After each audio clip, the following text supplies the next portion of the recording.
Okay? Ay tuturo ko naman sa inyo is how to convert mixed number to improper fraction. Okay? Kasi ang fraction, pwede mo siya isulat as mixed number. Ganyan ang itsura. 5 and 2 over 7. Iko-convert mo siya sa improper fraction, which is 37 over 7. Same lang sila ng value, pero magkaiba sila ng format. Okay? So, yan yung ating remedial na ituturo sa inyo. To convert a mixed number, 5 and 2 over 7, to an improper fraction, 37 over 7. So, ano ba yun? Ito yung mga parts nila. So, itong 5, yan yung whole number. Okay? Itong 2, anong tawag dyan? Numerator. Yun nasa ilalim, denominator. Okay? So, paano ba siya? So, ang unang ginagawa, i-times mo lang ito si 7. 7 times 5, ilan? 35. Yun na yun. Plus 2, 37. So, i-summarize ko na. 7 times 5, 35. Plus 2, 37.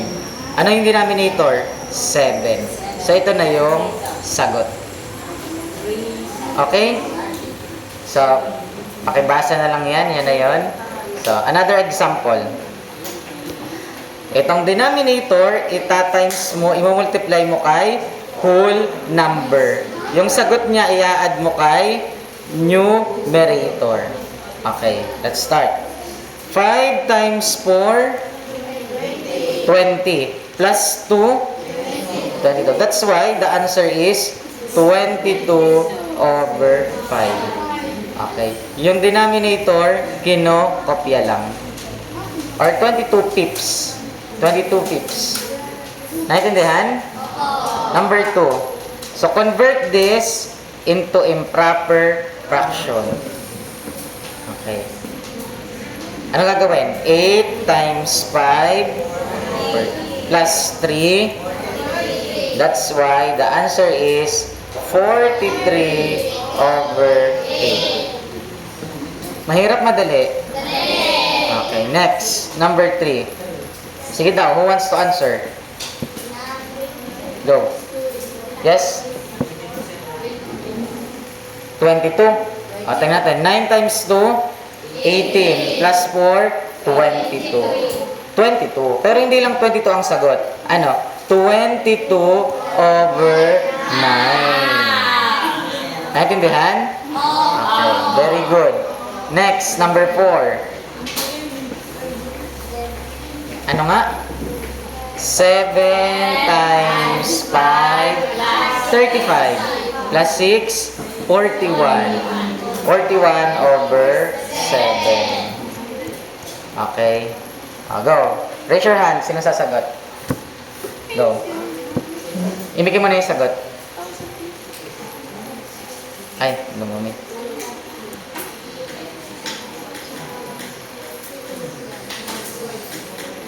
Ano nga? 8 times 8? 64. Ba't walang nasagot? Alam naman pala. Plus 1, 65. So, the answer is 65 over 8. Okay.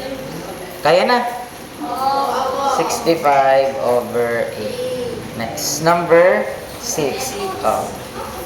Number 6. Ito magalit. Go.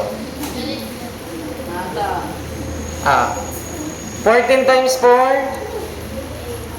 Check natin. 14 times 4, ilan?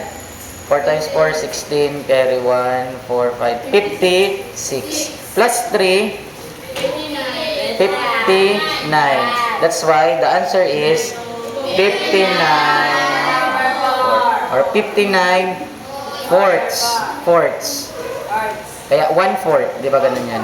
Maraming 1/4, edi 59 fourths. Okay, number 7.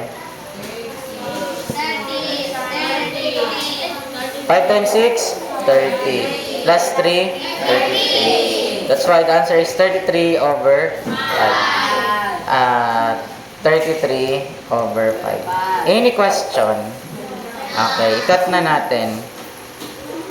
Ngayon, kayo naman ang magsagot. Sagutan itong ito, 8, 9, 10, 13, 14, 15. Okay, ilagay lang sa comment section ang sagot sa manonood.